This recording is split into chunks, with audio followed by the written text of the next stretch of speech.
2025-এ NEP third সেমিস্টারে তোমাদের যাদের দর্শন অর্থাৎ ফিলোসফি সাবজেক্টে আছে তাদের এর আগের ভিডিওতে আমি শর্ট কোশ্চেনের সাজেশন দিয়েছিলাম। দেখো তোমাদের প্রশ্নের কিন্তু 3টি ভাগ থাকবে এবারে। কিরকম?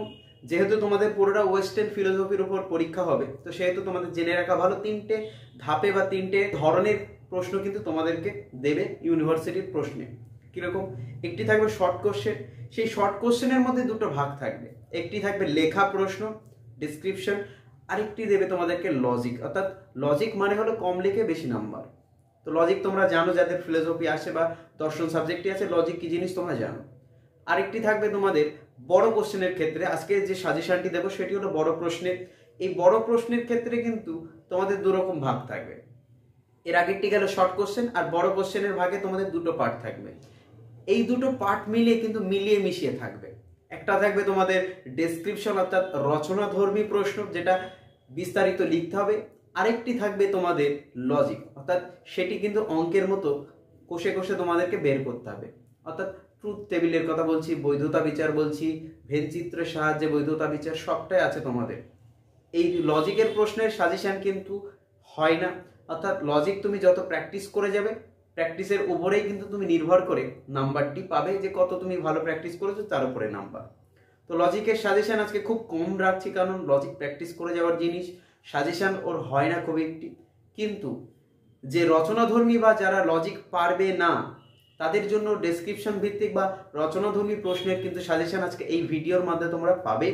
প্রত্যেকটি প্রশ্ন অত্যন্ত গুরুত্বপূর্ণ। দেখবে প্রত্যেকটি প্রশ্নে অনেকগুলো পার্ট কোশ্চেন আছে, সবগুলোই গুরুত্বপূর্ণ, সবগুলোই তোমাদেরকে পড়তে হবে যদি পাস করতে চাও বা ভালো নাম্বার পেতে চাও।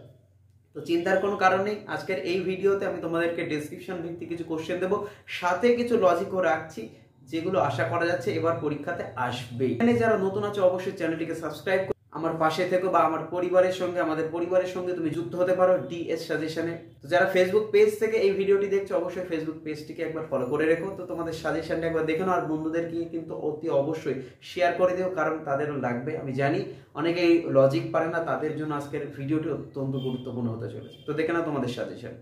তোমাদের এখানে প্রথম প্রশ্নটি আমি রেখেছি 1 নম্বর প্রশ্ন, বচন বলতে কি বোঝো? বাক্য ও বচনের মধ্যে পার্থক্য লেখো। এর অথবাতে একটি প্রশ্ন আছে, দেখতে পাচ্ছ, সাপেক্ষ বচন ও নিরপেক্ষ বচনের মধ্যে পার্থক্য লেখো। একটি নিরপেক্ষ বচনের, এটি বানানটি ভুল আছে, বচনের কটি অংশ ও কি কি তা উদাহরণ সহযোগে দেখাও। প্রত্যেক কটি প্রশ্ন কিন্তু অত্যন্ত গুরুত্বপূর্ণ। তো তোমাদের এখানে 2 নম্বর প্রশ্ন রেখেছি, দেখো, এ বচনের সীমিত আবর্তন কি বৈধ? উত্তরের সপক্ষে যুক্তি দাও। মাধ্যম ও অমাধ্যম অনুমানের মধ্যে পার্থক্য লেখো। অত্যন্ত গুরুত্বপূর্ণ প্রশ্ন। অথবার প্রশ্নটি দেখে নাও, ও বচনের আবর্তন কি সম্ভব? এ, ই, আই এবং ও বচনের বিবর্তন ও আবর্তনের উদাহরণ দাও। অথবার প্রশ্নটি দেখো, এখানে লেখা আছে, আবর্তন ও বিবর্তনকে কি অমাধ্যম অনুমান বলা হয় কেন? আবর্তন ও বিবর্তনের নিয়মাবলী লেখো। টিকা লেখো। এখানে দেখিয়েছি, দেখো, বস্তুগত বিবর্তন। চলে আসবো আমরা পরের প্রশ্ন তোমাদের সামনে। পরের প্রশ্নটি দেখানো, 3 নম্বর, বচনের বিরোধিতা বলতে কি বোঝো? বিভিন্ন প্রকার বিরোধিতা উদাহরণ সহ সবিস্তার আলোচনা কর। অথবাতে লিখেছি, দেখো, সাধারণ বিরোধ চতুষ্কোণ, এখানে বানানটি ভুল হয়ে গেছে, বিরোধ চতুষ্কোণ ও অ্যারিস্টোটালীয় বিরোধ চতুষ্কোণের মধ্যে পার্থক্য চিত্রসহ লিখতে হবে। চলে আসবো আমরা পরের প্রশ্নে। অথবা একটিতে প্রশ্ন রেখেছি, দেখো, বিভিন্ন প্রকার বচনের বিরোধিতার নিয়মগুলি উল্লেখপূর্বক ব্যাখ্যা করো। চলে আসবো আমরা পরের প্রশ্নে। 4 নম্বর প্রশ্নটি লেখা আছে, এখানে দেখতে পাচ্ছ, বিভিন্ন প্রকার নিরপেক্ষ বচনগুলির কোন পদ ব্যাপ্য এবং কোন পদ অব্যাপ্য তা দৃষ্টান্ত সহ ব্যাখ্যা করে পদের ব্যাপ্যতার নিয়মগুলি লেখো। চলে আসবো আমরা পরের প্রশ্ন, অথবার প্রশ্ন। পদের ব্যাপ্যতা বলতে কি বোঝো? সাথে আছে গুণ ও পরিমাণ বলতে কি বোঝো? গুণ ও পরিমাণ অনুসারে নিরপেক্ষ বচনের শ্রেণী বিভাগ করো। এরই সাথে আছে, দেখো, সংযোজকের কাজগুলি উল্লেখ করো। চলে আসবো আমরা টিকাতে। টিকার প্রশ্নগুলো অত্যন্ত গুরুত্বপূর্ণ। এখানে রেখেছি, দেখো, নিরপেক্ষ ন্যায়ের থেকে তোমাদের 4টি না 5টি টিকা রেখেছি। প্রথম টিকাটি আছে চারিপদ ঘটিত চতুষ্পদী দোষ। 2 নম্বর আছে অব্যাপ্য হেতু দোষ। 3 নম্বর আছে, দেখো, অবৈধ সাধ্য দোষ। 4 নম্বর আছে দেখো কপিকে অনুসরণ করে ন্যায়ের নিয়মগুলি ব্যাখ্যা করে, এবং 5 নম্বর আছে নিরপেক্ষ ন্যায়ের সংস্থান।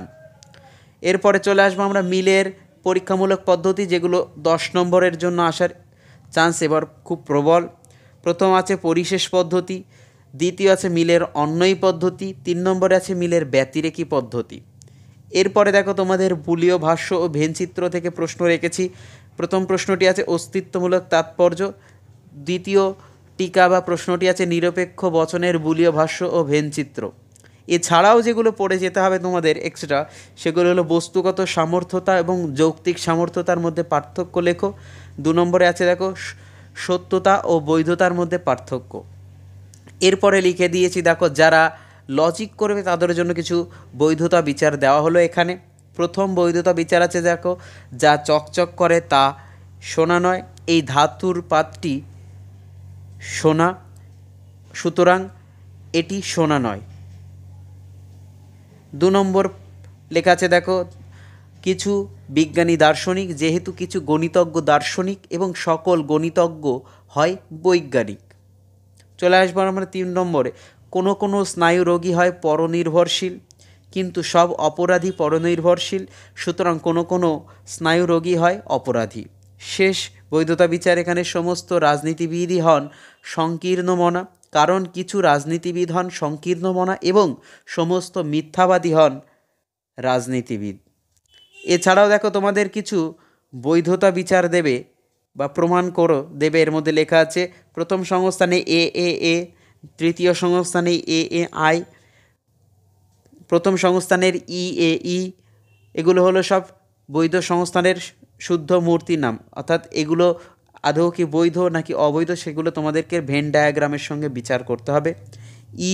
আই ও 2 নম্বর সংস্থান, এ 3 নম্বর সংস্থানে, ই 2 নম্বর সংস্থানে, ও 1 নম্বর সংস্থানে।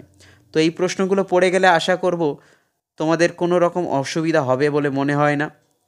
তো এগুলো পড়ে যাবে তোমরা, আশা করি কোনো রকম অসুবিধা তোমাদের হবে না।